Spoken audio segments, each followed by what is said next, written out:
Okay, it's your first day as an ISSO. I've been wanting to make this for a while just to cover kind of an overview of what you could expect as your first day.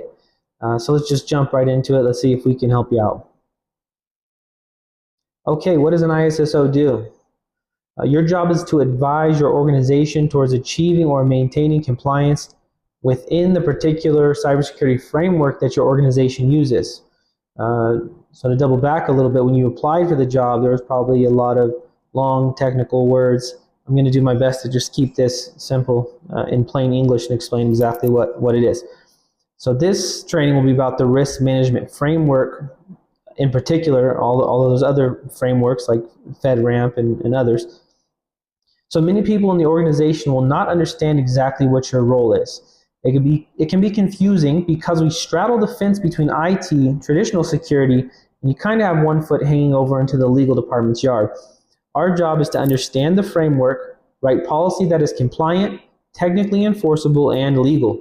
Our job is not to enforce this policy per se, but it is our job to recommend compliance and record non-compliance with the approval of leadership. In other words, you're going to have stakeholders that are really going to be in charge, and you're just going to advise them on how far off the ideal situation you are and what you recommend and record it. And that's pretty much what it comes down to. Okay, what's your main objective? All right, your main objective as an ISSO is to obtain and maintain an ATO, also known as an authorization to operate. Any and all of your tasking should be involved with obtaining or maintaining the ATO. Are you not sure what that is? No worries, we will cover it in the next slide. It's quite common for an ISSO to be asked to do all sorts of things completely unrelated to their actual work. I call it, it's known as responsibility creep, and it happens because a lot of people don't know exactly what an ISSO is supposed to do.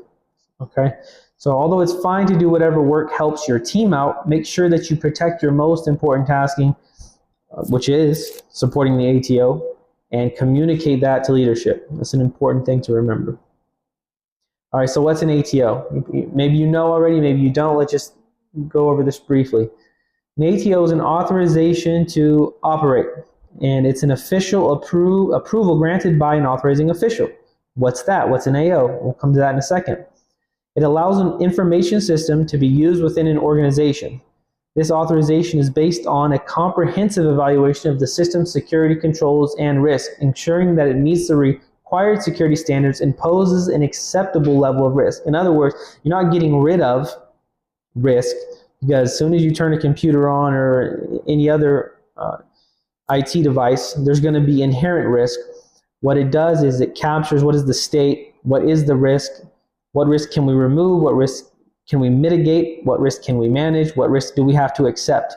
Okay, but the ATO signifies that the system is authorized to operate and is in compliance with organizational and regulatory security requirements and policy. Simply put, it is an approval to work with the things as they are, to put it very plainly, while addressing and managing the risk.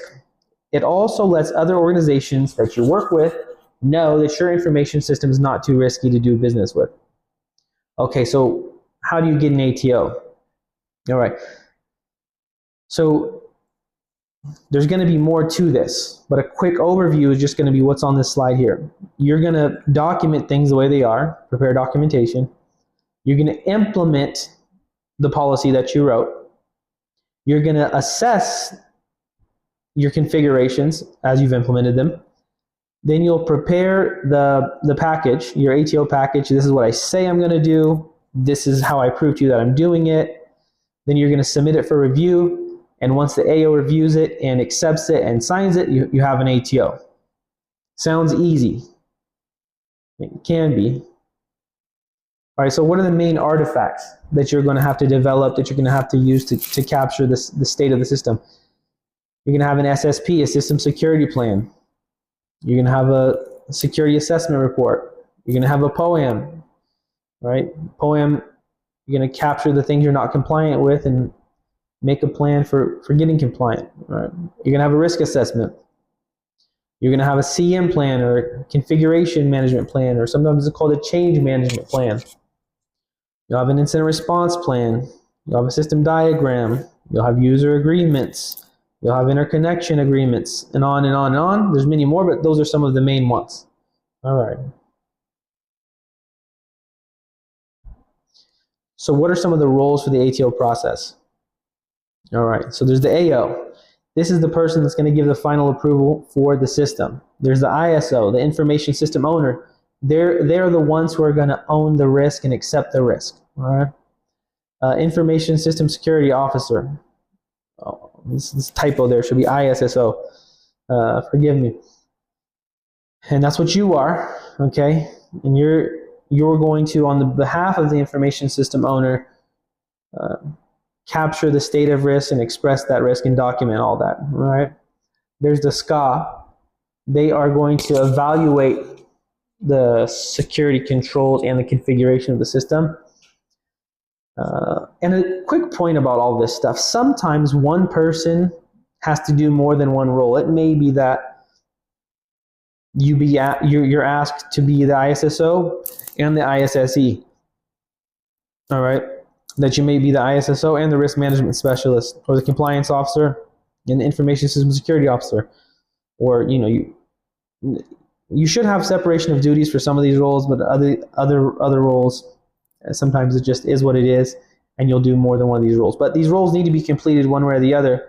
It just may be that sometimes you do 2 or 3 of the roles, all right, just depending on your organization and how well staffed and funded you are.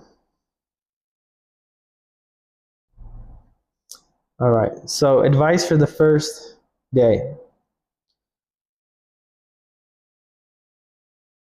Sorry, let me go back for a second. I shouldn't miss anything. Yeah, okay. Advice for the first day. All right, so you show up. What should you do? This is my advice for you. Send the information system owner and the leadership and any other, what we call stakeholders that have a say in things, but really the people in charge, whatever titles your organization uses. The people in charge, but definitely the information system owner. If you don't know who that is, that's one of the first questions you should ask. Who's my ISO? All right? Invite them to a meeting. Send them a calendar invite. Meet in person, meet on Teams, whatever. And find out exactly what they expect of you, and find out what their highest priorities are. This will give you a chance to understand how they perceive the ISO role, and you can begin to communicate the importance of you prioritizing the tasks that support the ATO effort. All right? That's number 1. All right, you got to have communication with them. Number 2 is request access to all documentation that is available. You need to begin to understand, comprehend, and criticize the existing ATO artifacts, or perhaps they are missing some or all of them, and you're coming to a place that has no artifacts at all, has no ATO at all, and you're starting from scratch, and you need to know that too. All right, so that's what I would find out the first day. If there's no documentation at all, then you got to start making some, and I'll cover all that in another video. So if you find this helpful, I'm going to make a ton of more videos. Okay, this is just the first kind of intro to this stuff. I'm going to make a ton more. Hopefully the subscriber count kind of grows. It'll encourage me to keep making these, but I'll make a ton more. I have links to share, templates to share, all kinds of stuff that I can share to make your life a little easier. So yeah, if this was useful, please subscribe, please like, please comment, whatever. And yeah, thanks for watching. If you want to see more stuff I have, you can check out isocamp.com. I have some resources on there, and maybe that'll help out. All right, thanks for watching.